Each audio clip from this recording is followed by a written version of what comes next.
tarde, boa noite, pessoal.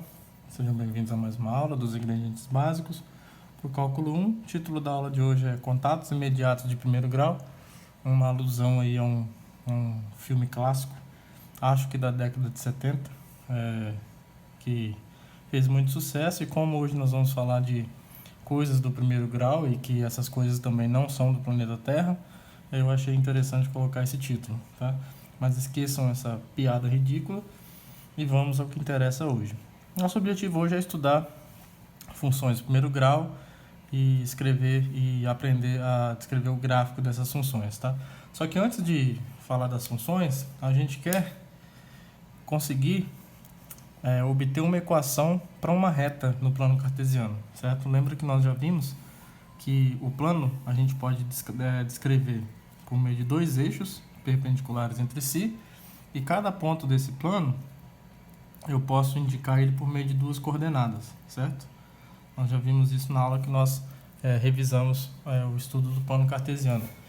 E o que nós queremos saber é o seguinte: a gente pode começar com um exemplo. Vamos começar com um exemplo. O nosso objetivo nesse exemplo é descrever uma equação para a reta que passa por dois pontos, pelos pontos que eu vou chamar de P igual a, sei lá, 1, e Q igual a 2, 3. Tá bom? Então aqui eu vou desenhar de novo o plano cartesiano aqui. Vamos colocar esses dois pontos aqui. Então o ponto P está aqui. Se eu chamar isso aqui de 1, né? Se eu medir essa escala aqui como tamanho 1, aqui eu vou ter o ponto P. Aqui eu tenho o ponto P. E se eu chamar o ponto 2, 3, vai estar aqui, ó. O X é 2 e a altura é 3, né? Então vai estar mais ou menos aqui,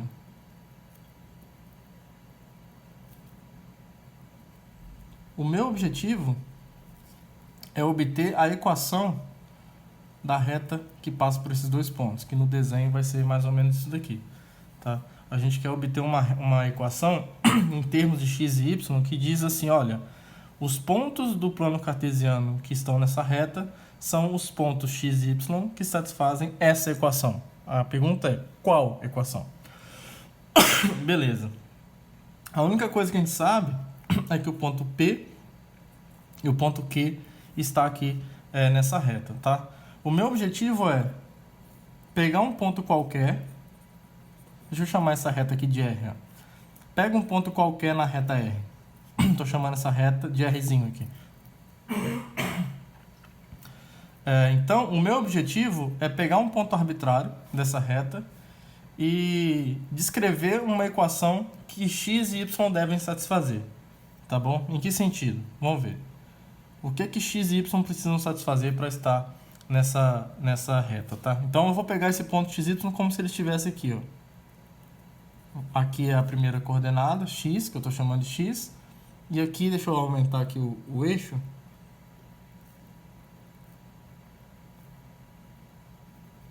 E aqui é a coordenada y. Certo? Beleza. Para fazer isso, a gente vai usar um pouco da geometria plana e de semelhança de triângulos, tá? A gente sabe que esse triângulo aqui, ó,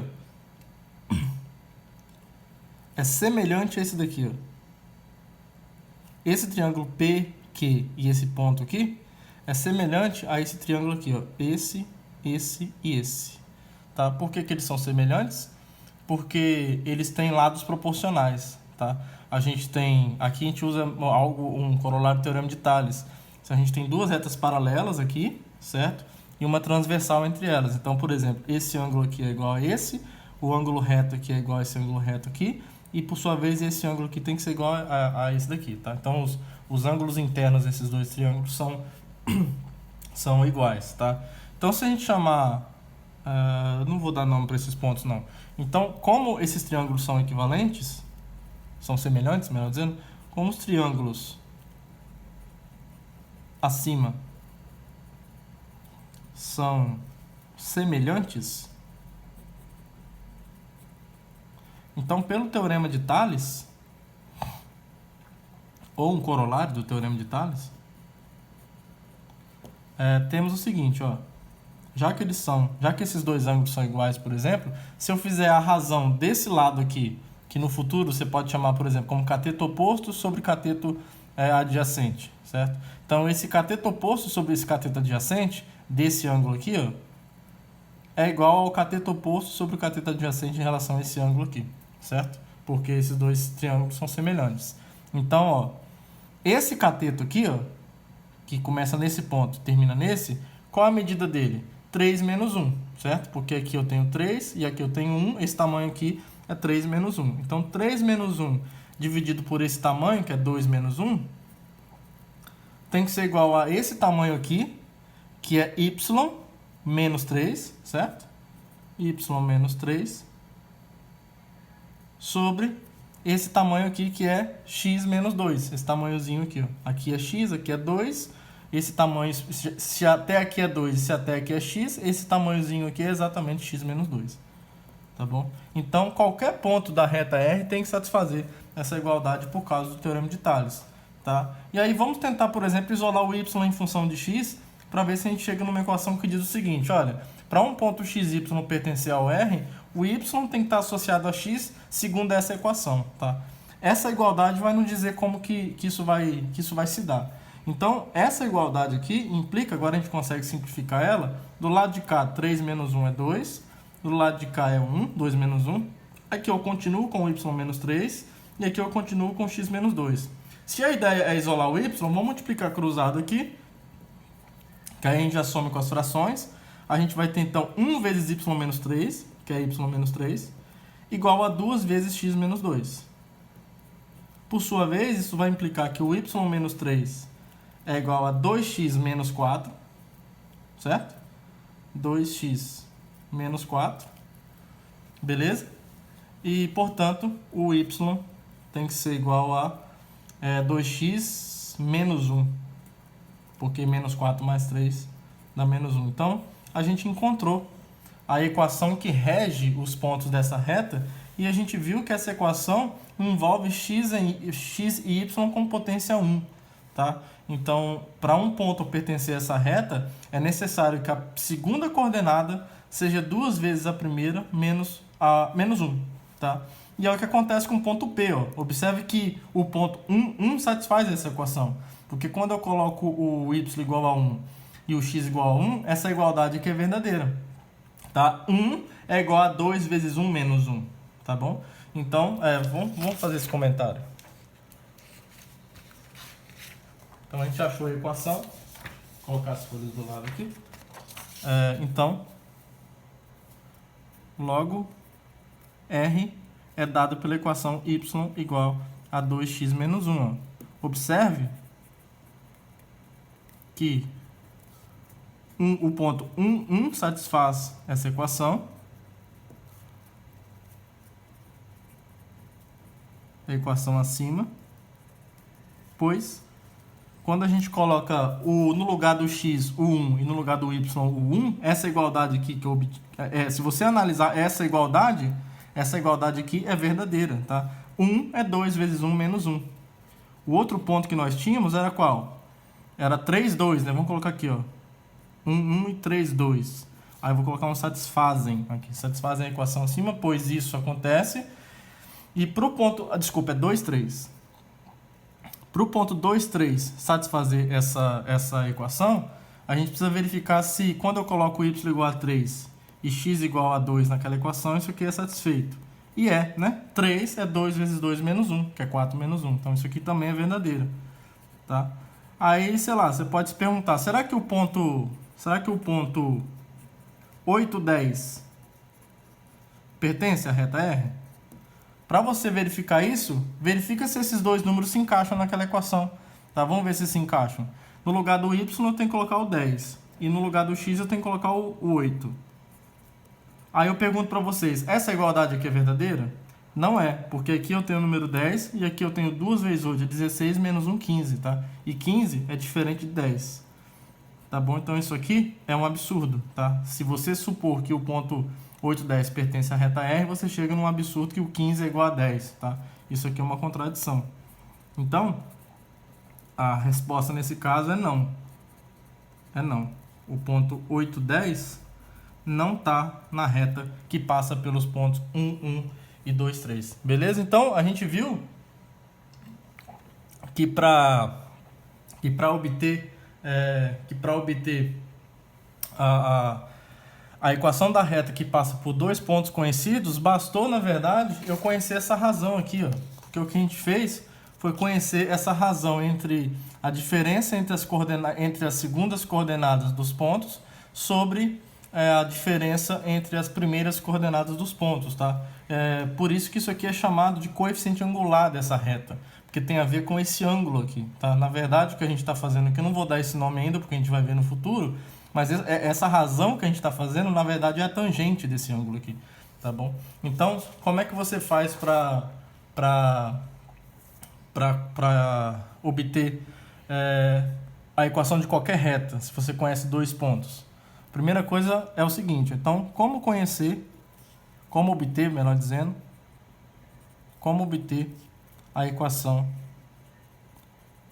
da reta que passa por dois pontos distintos?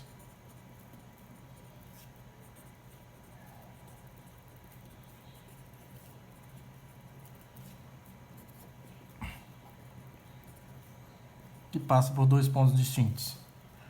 Essa é a pergunta que a gente faz. A gente pode tentar analisar da mesma forma como a gente fez anteriormente, mas agora trabalhando em dois pontos arbitrários, tá? Fixados. Então, suponha que eu tenha dois pontos diferentes.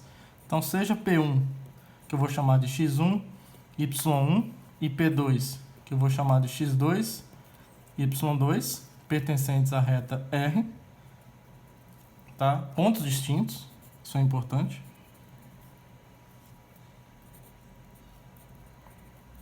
Mais ainda, eu vou pedir que o x1 seja diferente do x2, tá? Para que ela não seja uma reta vertical, tá bom? Depois a gente estuda a equação de uma reta vertical, tá? Por enquanto a gente vai estudar só mesmo as equações das retas que não são verticais. Então, por enquanto vou pedir que o x1 seja diferente do x2. Para eu poder fazer isso daqui, ó. Vamos fazer um desenho aqui. E a gente vai analisar do mesmo jeito que a gente fez antes. Vamos supor aqui então que eu tenho o ponto P1 aqui e o P2 aqui. Então aqui eu tenho o x1 e aqui eu tenho o y1. Aqui eu tenho o x2. Aqui eu tenho o y2. Certo? E eu quero descobrir, em termos desses valores dados aqui, eu quero descobrir a equação dessa reta aqui, ó, que passa por esses dois pontos dados. A diferença é que agora esses pontos são quaisquer, certo? Eu não dei números específicos para eles. Na verdade, o que nós vamos fazer aqui agora é um algoritmo para você obter a equação de qualquer reta, desde que você conheça dois pontos diferentes dela. É assim que você vai proceder sempre. Então, segundo o que a gente fez anteriormente, seguindo a ideia que a gente fez no exemplo anterior, se eu pego um ponto arbitrário aqui da reta R, vou chamar aqui de x e aqui de y, tá? De novo eu tenho os mesmos triângulos, tá? Eu tenho esses mesmos triângulos que são semelhantes, tá bom? E aí eu vou chamar de M essa razão que eu tô calculando, que é esse cateto oposto, que é o quê? y2 menos y1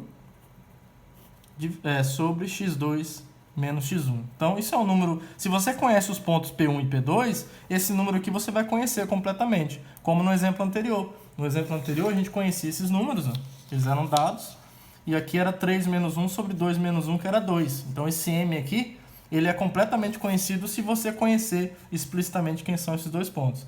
Então, calcula essa razão. Como, de novo, pela semelhança de triângulos, o que tem que acontecer? Se eu fizer a razão de y menos y2, que é o tamanho disso daqui, com a razão de x menos x2, que é o tamanho desse daqui, y menos y2 sobre x menos x2, isso tem que ser igual a m. tá? Que é y2 menos y1 sobre x2 menos x1, tá bom? E aí, a equação da reta, se a gente quiser deixar nesse formato, com o y isolado, a gente vai ter isso daqui, ó. Se o objetivo é isolar o y, vamos fazer isso então. Joga isso daqui multiplicando para o outro lado. Y menos y2 vai ser igual a m vezes x menos x2. Certo? E aí, a igualdade em termos de x vai ficar y igual a mx mais esse termo aqui, ó. O y2 solto, aqui fora, menos mx2. Tá bom? Somado com esse termo que é constante, tá? Porque o y2 e o x2 são conhecidos e esse m também depende completamente desses dois pontos conhecidos. Então, essa seria o formato da equação da reta que passa pelos pontos P1 e P2, tá? Não precisa ficar decorando isso, tá, gente? Eu só estou mostrando para vocês aqui que isso que a gente fez nesse exemplo pode ser generalizado para quaisquer dois pontos, tá? A gente pode, por exemplo, aplicar o que a gente fez no exemplo anterior. No exemplo anterior, vamos aplicar isso, ó. A gente vai ver que a gente chega na mesma equação. Aplicando no exemplo anterior,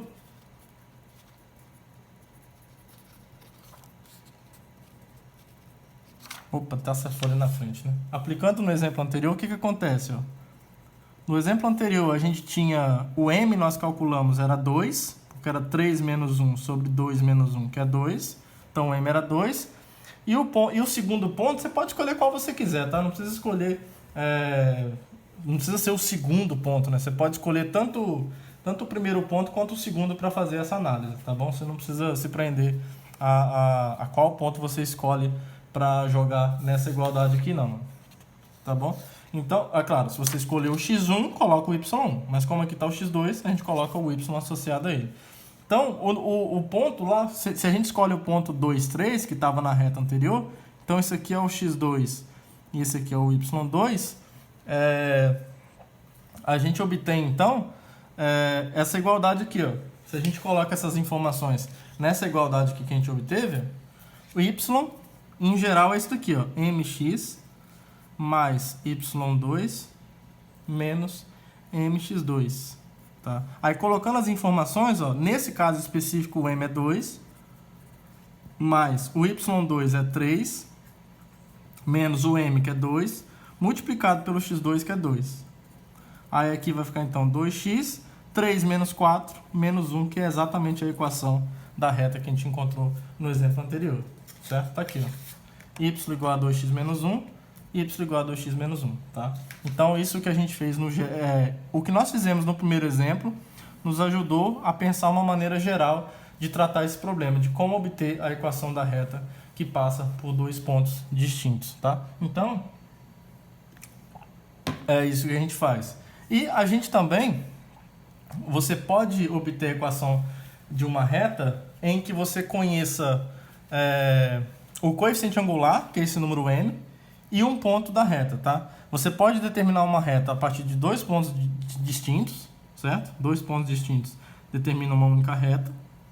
Ou pode ser que você conheça o ponto e a inclinação dela. Se você conhecer um ponto e a inclinação, ou seja, o coeficiente angular, essa reta está inteiramente determinada, tá? Se você conhece a inclinação dela, tá bom? Então, uma outra pergunta que a gente pode fazer e tentar responder é a seguinte, ó. Como obter a equação da reta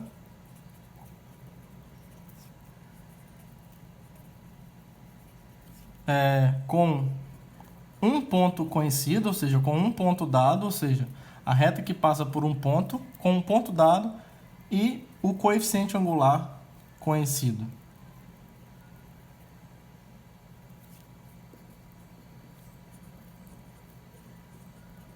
E o coeficiente angular conhecido. Como é que a gente faz isso? Bom, vamos lá.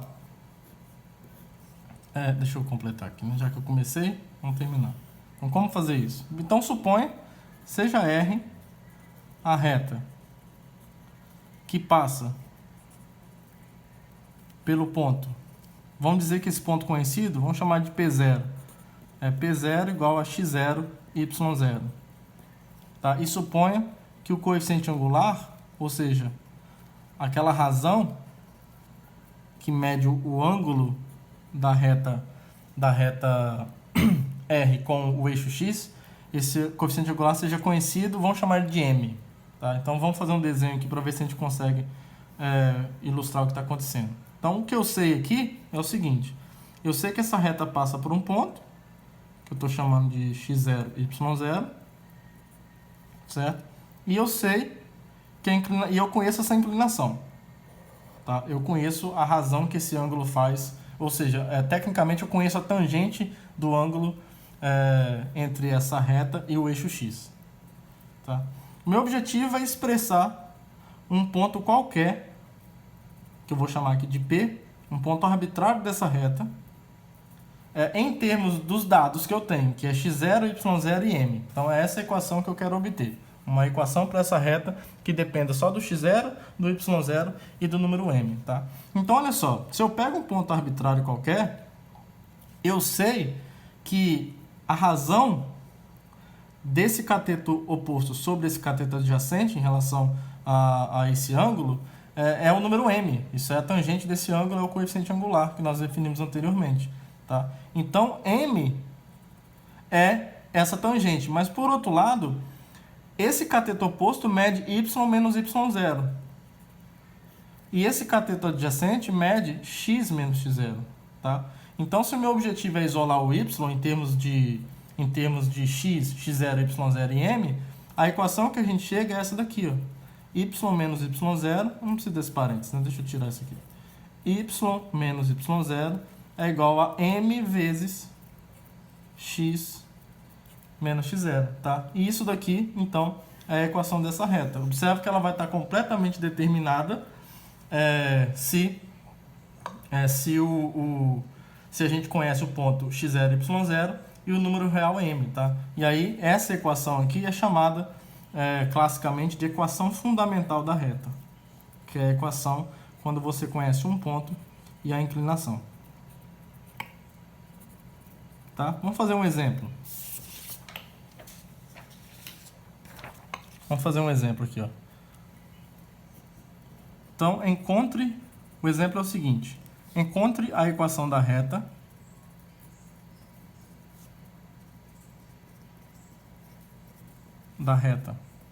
que passa pelo ponto P0 igual, sei lá, vamos pensar aqui, 5, 0, tá? Passa por esse ponto, 5, 0, e tem inclinação ou coeficiente angular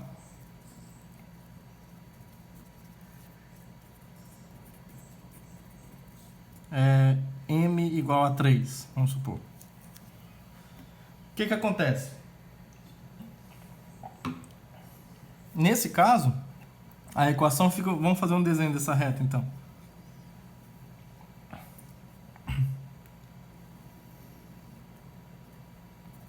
Fazer um desenho dessa reta. Nesse caso específico, a gente vai ter o que, então? O ponto passa em 5, 0, então passa aqui mesmo, no eixo x, né? No 5, 0, a gente tem inclinação 3. Inclinação 3. Eu não sei se é exatamente essa inclinação como eu desenhei, né? Mas ela é uma reta que tem uma inclinação grande. Segundo a equação que nós acabamos de fazer, o ponto P0, se a gente quiser a equação da reta, a equação dessa reta pode ser descrita assim, ó: y menos y0 igual a m x menos x0. Só que eu tenho os dados que eu preciso para deduzir y a partir de x. Nesse caso aqui, o y0 é a coordenada y do ponto que eu conheço, que é 0. Então é y menos 0. O m é dado, é 3. O x é a variável. E o x0 é 5, que é dado. Tá? Então, no fim das contas, a equação da reta y menos 0 é ele mesmo. Isso aqui é 3x menos 15. Tá? Então, essa é a equação da reta. Beleza? Agora, não precisa decorar isso daqui, tá, gente? Se você não lembra de y menos y0 igual a m vezes x menos x0, se você não lembra disso, faz o seguinte, então. Finge que você não viu isso. Se você não lembrar disso, o que você faz? Pensa geometricamente. Pega um ponto qualquer aqui, ó. X e y. X e y. O que acontece nesse caso? Se você só conhece esse ponto e você quer descrever um ponto qualquer, você quer dar uma equação para isso, lembra que você tem um coeficiente angular. Então, quer dizer que essa diferença aqui, ó, y menos y menos 0, né, que é exatamente y menos 0, sobre x menos 5, a razão entre essas diferenças, que mede exatamente a tangente desse ângulo, é dada, é exatamente 3, tá? Então, isso daqui tem que ser igual a 3. E aí, passa o x menos 5 multiplicando para o outro lado, a gente vai ter 3 vezes x menos 5, que é igual a 3x menos 15, tá bom? Então, se você lembrar disso daqui, ótimo, mas eu sou muito contra você ficar decorando coisas. Você tem que entender o que está acontecendo. Entender é a melhor maneira de memorizar, tá? Se você entende o que está acontecendo, você não esquece mais. Você entende o mecanismo por trás do que está ocorrendo, tá bom? Observe que a gente sempre, nos exemplos anteriores, a gente sempre trabalhou com esse coeficiente angular positivo, tá? Mas ele pode ser negativo, tá bom? A gente pode, por exemplo, trabalhar com esse ponto aqui, ó. Encontre a equação da reta que passa pelos pontos P igual a 0, 1 e Q igual a 1, 0. Então, a gente quer encontrar a equação dessa reta aqui, ó, que passa pelo ponto 1, 0 e 0, 1. Tá? Aqui está o ponto P, aqui está o ponto Q. Opa, não é Q de racionais não, tá? Um Q normal mesmo. Beleza? Observa que ela já tem um comportamento um pouquinho diferente das anteriores, né? Anteriormente, todas as retas que a gente estava fazendo, elas eram crescentes, né? À medida que você pegava da esquerda para a direita, a reta estava subindo. Aqui, da esquerda para a direita, a reta está descendo, tá bom? Bom, a gente já viu como calcular a equação da reta que passa por dois pontos. A primeira coisa que a gente faz é calcular o coeficiente angular. Então, você mede a diferença... você mede a razão entre as diferenças entre as segundas coordenadas com a primeira coordenada. Então, pode escolher a ordem que você quiser aqui, mas eu vou escolher de Q para P. Então, 0 menos 1 aqui, sobre 1 menos 0. Então, o coeficiente angular é menos 1. E aí, uma vez que a gente conhece o coeficiente angular e conhecemos pelo menos um ponto da reta, sei lá, pega esse daqui, a gente pode jogar na equação fundamental da reta. Então, pegando esse ponto 0,1 como nosso P0, a equação dessa reta tem que ser assim, ó, y menos o y0 aqui é 1, tem que ser igual ao m, que é menos 1, x menos o x0, que é 0. Então, isso daqui tem que ser y, tem que ser o quê? Menos x mais 1. Então, essa é a equação da reta que passa pelo ponto 0, 1 e 1, 0. E observe que esses dois pontos se encaixam aí, né? Quando o x é 0, por exemplo, o y é 1. E quando o y é 1, para o y ser 1, o menos x tem que ser 0 e, portanto, o x tem que ser 0. Tá? Então, essa é a equação da reta que passa por esses dois pontos. Tá bom? E aí, no geral, quando a gente tem uma equação de uma reta não vertical, digamos assim, a equação de uma reta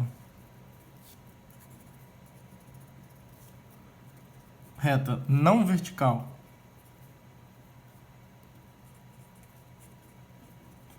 do tipo na forma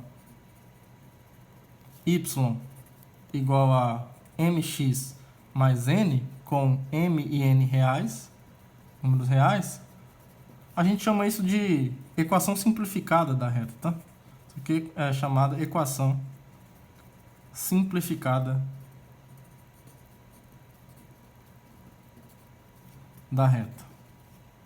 Em geral, é nesse formato que a gente quer que a equação fique, tá? Exceto quando a reta é vertical. Como é que a gente expressa uma reta vertical? Por exemplo, como é que você expressa retas verticais? Só antes aqui rapidinho, vamos só fazer o seguinte. Desculpa. Antes aqui de falar de retas verticais, vamos analisar as possibilidades do m, tá? Aqui só recapitulando, m, o número m é chamado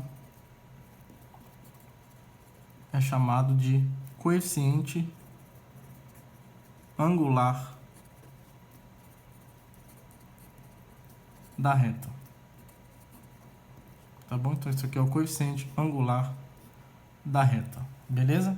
E aí, tem três possibilidades para essa reta não vertical. Ou ela é do tipo crescente, assim. Aqui é quando o m é maior que zero. Quando o m é igual a zero, observe que você tem uma reta horizontal, tá? Quando o m é igual a zero, a equação fica y igual a 0x mais n. Então, independente do x, a altura y vai ser n. Esse número n é constante. Então, quando o m é igual a zero, o gráfico da reta, ou o gráfico é de função, né? A representação geométrica da reta fica uma reta horizontal, que passa exatamente na altura n. Então, isso aqui é uma reta horizontal. Tá? O desenho não está sugerindo isso não, mas finge que isso aqui é uma reta horizontal. E quando o m é menor que zero, você tem uma reta decrescente. Beleza? E esse número n, o número n, vou colocar aqui, ó, é chamado classicamente de coeficiente linear da reta, porque ele mede exatamente onde a reta encosta no eixo y. Tá? Observe que a reta encosta no eixo y quando o x é zero. Tá? Quando o x é zero, que você vai ter um ponto da reta interceptando o eixo y. Tá bom? E ele intercepta exatamente em n, porque quando o x é zero, o y necessariamente tem que ser essa constante que está aparecendo aqui. Tá? Então, isso aqui é o coeficiente linear da reta. Beleza? E aí, as retas verticais, a gente expressa assim, ó. Como é que é a equação de uma reta vertical? É muito simples. Se você quer escrever uma equação para a reta vertical, suponha que aqui seja um certo valor A, e você quer saber qual é a equação que rege essa reta aqui, ó, em que todos os valores de x são iguais a A. Bom, a minha fala já denunciou qual é a equação. Tá? A equação para a reta vertical que passa digamos assim, na altura A, né? Não é bem a altura aqui, mas no comprimento A, no eixo x, essa é a equação, essa aqui, ó, x igual a A. Tá? O x aqui é uma variável e o A é constante. Então, isso quer dizer o quê? Independente do ponto que você pega nessa reta, ó, o y muda. Ó. O y pode tomar todos os valores reais. Mas o A, que é a reta, que é o valor que a reta está atingindo, como ela é vertical, o valor de x é o mesmo sempre, tá bom? Então, essa é a equação que rege as retas verticais, tá bom? Então, uma equação do tipo y igual a uma constante dá uma reta horizontal, e uma equação do tipo x igual a uma constante dá uma reta vertical, certo? Beleza. E aí, agora a gente pode falar de funções do primeiro grau, então, tá? A gente já podia antes, mas com essa revisão de retas e equações de retas, fica mais fácil, mais rápido nós falarmos de funções do primeiro grau. Tá? Então, para nós, vou definir para vocês aqui o que é uma função do primeiro grau. É uma função com domínio no conjunto dos reais e contra domínio em R também. Tá? Dizemos que uma função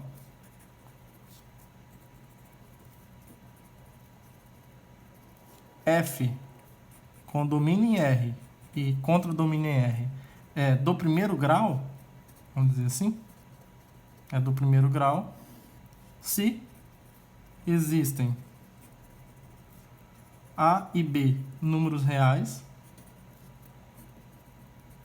tais que f de x, a lei de formação dela é dada assim, ó, ax mais b, isso para todo x em R.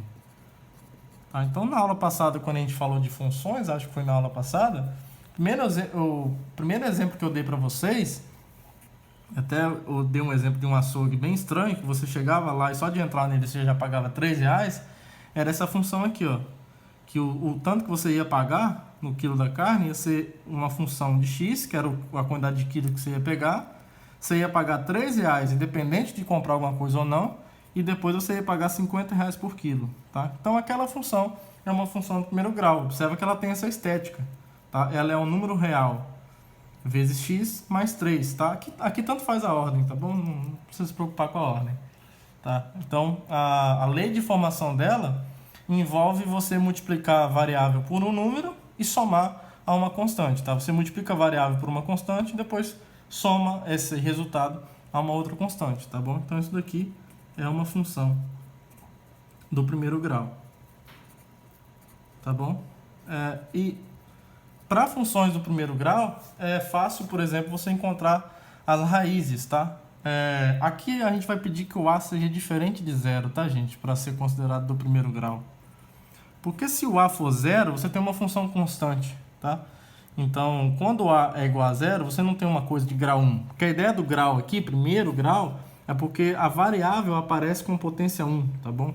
Então, a ideia do primeiro grau é isso. É porque ela é uma expressão na variável x, mas essa expressão em x só tem um termo de grau 1, tá bom? Não tem termos de graus maiores. São funções que a gente vai ver depois, em outras aulas, tá bom? Então, e aí, para de fato ter o x aqui, para que ele aqui não seja meramente uma ilusão, é necessário que esse a seja diferente de zero, né? Porque se o a for zero, a função 0x mais b, você pode colocar o x que você quiser. Isso aí vai continuar resultando em b, e aí você vai ter uma função constante, tá? Não vai ser uma função considerada do primeiro grau. Beleza? E aí, se você quer conhecer, por exemplo, aonde que uma função do primeiro grau se anula, é super fácil, tá? É super fácil. Em que valor do domínio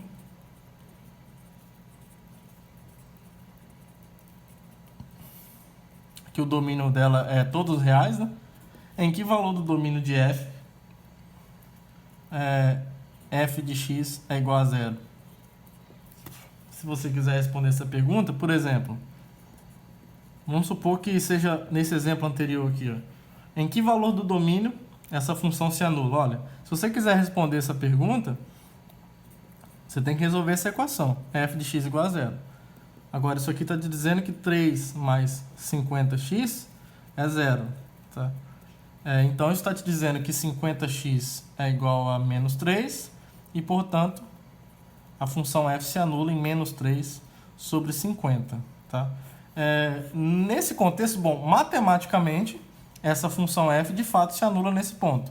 Mas se você quiser levar essa função para o contexto onde ela estava na aula passada, você vai ver que se você escolher o domínio dessa função como sendo os números reais positivos ou não negativos, que é o que x expressa quando você diz que x aqui é uma variável que está dizendo o quanto de quilos de carne que você vai comprar, não faz sentido você falar em quantidade negativa de quilos de carne, certo? Senão você ia chegar lá e entregar menos 3 sobre 50 quilos para o cara, seria mais ou menos isso. E ninguém vai no açougue para cometer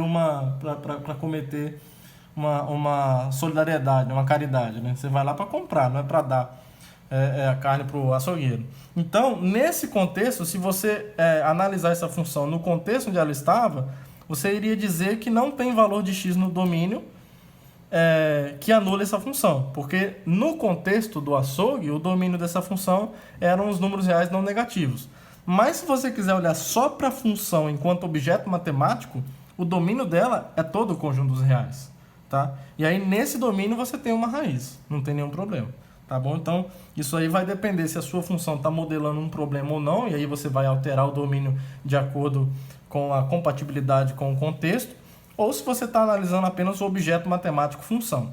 Nesse caso aqui, analisando o objeto matemático, temos uma raiz, e essa raiz é menos 3 sobre 50, tá? E sempre vai ser muito fácil calcular essa raiz, né? Essa raiz de uma função do primeiro grau. E, em geral, o que você faz para calcular a raiz de qualquer função do primeiro grau? Se o f de x é dado por ax mais b, onde o a é diferente de zero, resolver quando isso aqui é zero é sempre muito fácil, tá?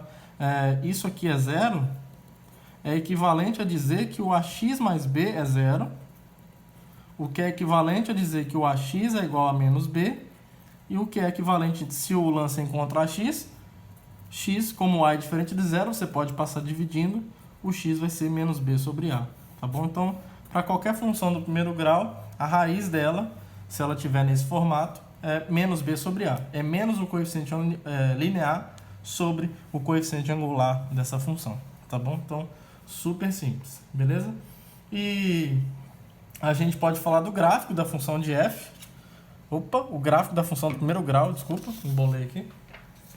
Agora vai ser fácil por causa do estudo que nós já fizemos anteriormente, tá? Como que é o gráfico? Como é o gráfico de uma função do primeiro grau?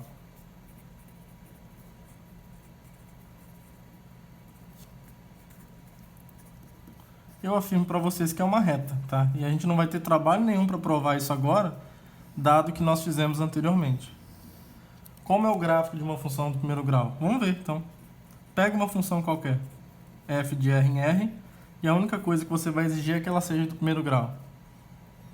Com f de x igual a ax mais b, onde o a e b são números reais constantes, certo? Eles estão paradinhos lá e o x é a variável. Beleza? Qual é o gráfico de f? Vamos relembrar da aula que nós definimos o gráfico. Por definição, vamos escrever em termos de conjunto primeiro. Por definição, o gráfico de f, ele era descrito assim, são os pontos x, y que estão no plano cartesiano, para os quais o y é f de x. Ou seja, a segunda coordenada está em função da primeira pela função que está envolvida, certo? Essa definição aqui independe se a função é do primeiro grau ou não. Essa definição aqui é para qualquer função de r em r, tá? O gráfico é sempre isso. Só que nesse caso específico, a gente conhece a expressão de f de x. Isso aqui se resume ao quê? A pegar os pontos do R2 para os quais o y, quem é f de x? É ax mais b. Então, esse gráfico é o conjunto de pontos do plano que satisfaz essa equação aqui.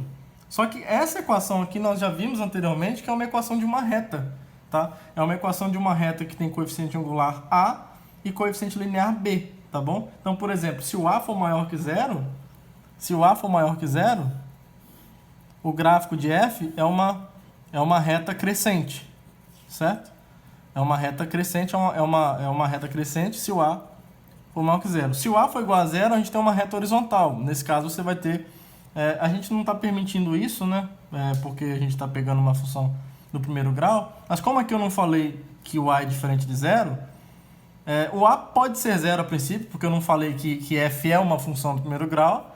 Mas, de qualquer forma, nesse único caso em que f não vai ser uma função do primeiro grau, no caso em que o a é zero, a gente consegue também descrever esse gráfico, tá? No caso em que o a é igual a zero, ele passa na altura b, como aqui também passa. E se esse b... Aqui eu estou supondo que o b é negativo, tá? Só para o desenho. Aqui no desenho eu estou admitindo que o b é positivo. Aqui nesse caso a gente vai ter a reta horizontal y igual a b, se o a for igual a zero. E se o a for menor que zero, aí de novo volta a ser uma função do primeiro grau. A gente vai ter uma função que passa aqui na altura b, o gráfico dela. Aqui é o gráfico também. E nesse caso aqui é o caso em que o a é menor que zero, tá bom? Então o gráfico de uma função do primeiro grau, nós vimos que é sempre uma reta. No caso a maior que zero, eu tenho uma reta crescente. E no caso que o a é menor que zero, eu tenho uma reta decrescente. Esse é o caso em que f é uma função do primeiro grau. Caso f seja uma função constante, que é o caso em que a é igual a zero, o gráfico dela também é uma reta, só que ela é uma reta horizontal. Tá? Isso aqui, só para deixar claro, reta horizontal. Beleza? Então, já vimos o que é uma função do primeiro grau, quando que ela se anula, qual que é o coeficiente linear, que é sempre o f de zero, né? Observe que esse valor b é sempre o f aplicado em zero, tá bom? Uma observação que a gente faz. O coeficiente linear de uma função do primeiro grau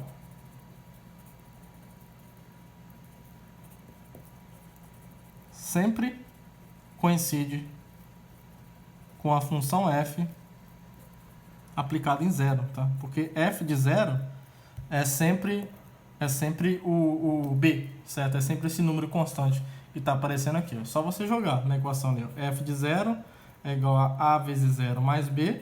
E aí esse a aqui pode ser o que você quiser, não interessa. A vezes zero é zero. E aí zero com b resulta em b, tá bom?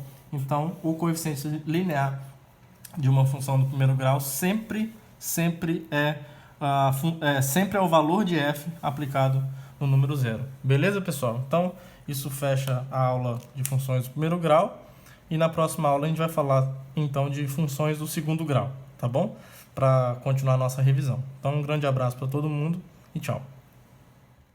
Now the world don't move to the beat of just one drum. What might be right for you may not be right for some.